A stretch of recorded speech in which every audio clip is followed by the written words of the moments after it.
we will turn to you, Professor Smith, to kind of share with us what your lens is on this conversation of critical race theory and how you would view Martin Luther King, Bishop Tutu, our ancestors, commenting on these issues that we're facing today. So, Professor Smith, please kick us off with your thoughts and your comments. You're too kind. I'm not a professor. I have worked 37 years as a high school public school teacher. And during those years, I began working in Dallas, Texas. That's where I'm from originally. I like to say that I escaped from Texas on the Underground Railroad and came to Maryland. And I moved to Maryland, where I currently live, in about 1975 and started teaching in Montgomery County schools. Then I realized that my real calling was to teach in the inner city. I just felt that I had a unique skill set to give in the inner city. And so the joke between my wife and myself is, I was passing my fellow brethren as I left Montgomery County in the 70s, going to DC, where many of my DC brethren were passing me, leaving DC to come to Montgomery County. And a lot of people thought I was crazy making that move, but it was the best move I ever made in my life. So I've been a public school teacher for 37 years. And one correction, I am not the founder of the Sandy Springs Slave Museum. I currently serve as a board member at the Sandy Springs Slave Museum. But my story about all of this has a unique little background. I attended college at Tuskegee Institute. I can't get used to calling it Tuskegee University. I always say Tuskegee Institute. My father graduated from Tuskegee Institute in 1948. I have the unique distinction of being born on the campus of Tuskegee Institute in 1948. So in my household, it was a done deal. It was not about choosing colleges. It was over in 48. I was going to Tuskegee. And I did go to Tuskegee. So I'm there in the 60s. I'm there in the middle of all of the documentaries that are being shown on PBS today. And I pretty much lived the civil rights movement. I saw all the people that people know about and talk about, from the Stokely Carmichael to the John Lewises to the H. Rap Browns, James Bevel, you name them. I've actually had conversations with every single one of them at some particular point in time. And during that time, I became a part of SNCC. Now, that's just a little background of who I am. But now let's backtrack to this critical race theory thing.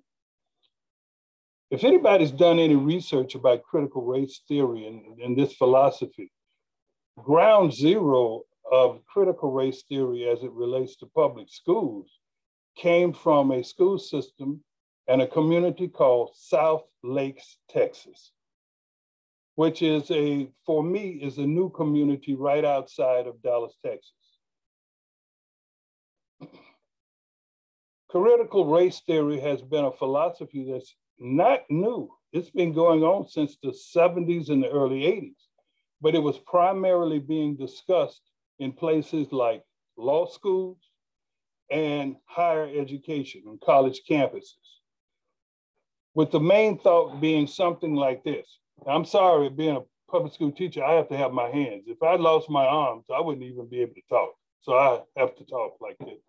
So the question came up in law schools and some of the higher levels of education.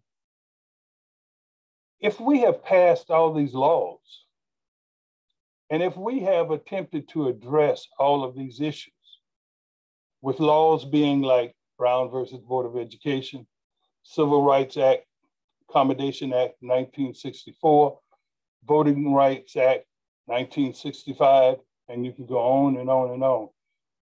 if we have addressed these issues with these laws, why are we still talking about these issues today? What is the problem? What's happened? Evidently, the Supreme Court, the passage of these laws, has not made a change whatsoever. Now, let me just speak to what I saw in Alabama in the 1960s. Whether you passed the 1964 Civil Rights Act about accommodations and discrimination in housing and so forth, in Alabama, where I was, it didn't mean a thing. Life kept going as usual. Voting Rights Act, it did not mean a thing. I was still helping people to learn how to pass the literacy test even after the Voting Rights Act was passed. It meant nothing in Alabama. It meant nothing in Mississippi. It meant nothing in many places in the South. So these college professors and law school professors are addressing this thing about, we passed all these laws, we've done all these things, we think we've addressed these issues. Why won't these issues go away? There has to be a reason.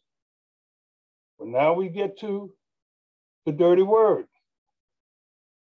Could it be that this reason is systemic and a part of the nature of what America is? Is it a result of systemic racism? No matter how many laws you pass, no matter how many rules you change, no matter what you do, America's going to stay the same, because those laws and the implementation of those laws to change are going to be done through a racial lens.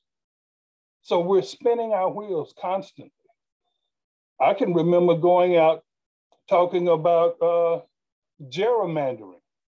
Well, we don't use that term anymore. We have a different term for it. We may call it redistricting. I remember going out and talking about other things. Voting rights. I'm out risking my life, literally, not just me, it's many people.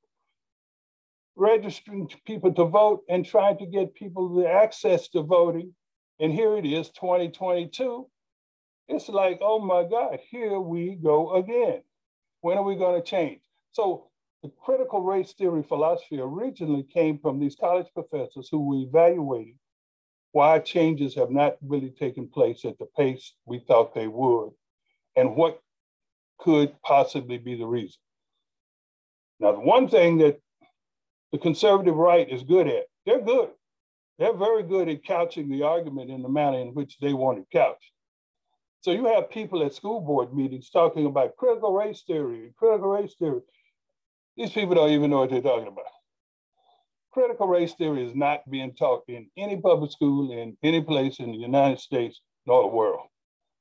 Anytime you may hear discussions about critical race theory, you're probably on a college campus in a law school. It has become a catchphrase, a catch-all phrase to address issues like, I don't want my kids being taught about the KKK and evil white people. I don't want my kids to be taught about the civil rights movement and how white people in general kept Black people and brown people and Native Americans from doing A, B, C, D, E, F, G. We now hear in certain places where they are taking books out of the library.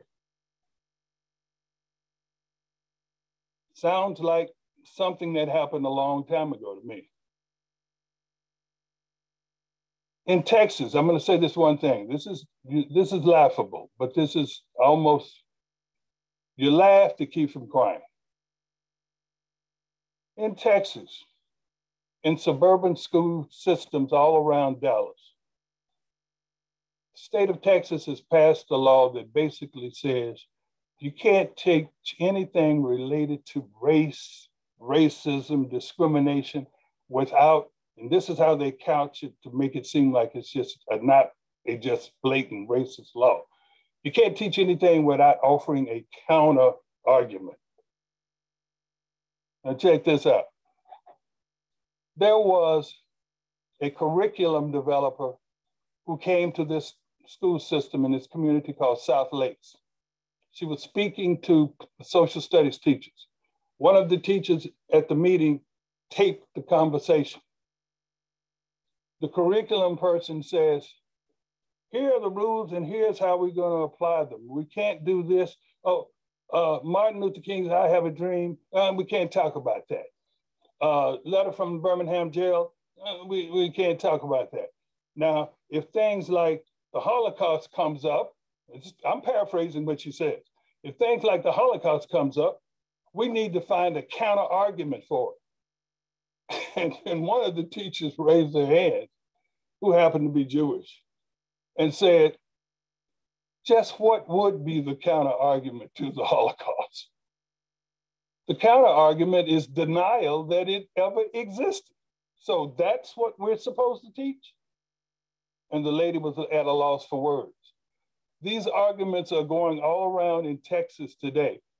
And because I have a connection with Texas, and where I grew up in Dallas, this is happening all over the country, where they're trying to create this thing called critical race theory as a threat. And it is not that at all. It is a guise for getting rid of the truth about history. I'll stop right there.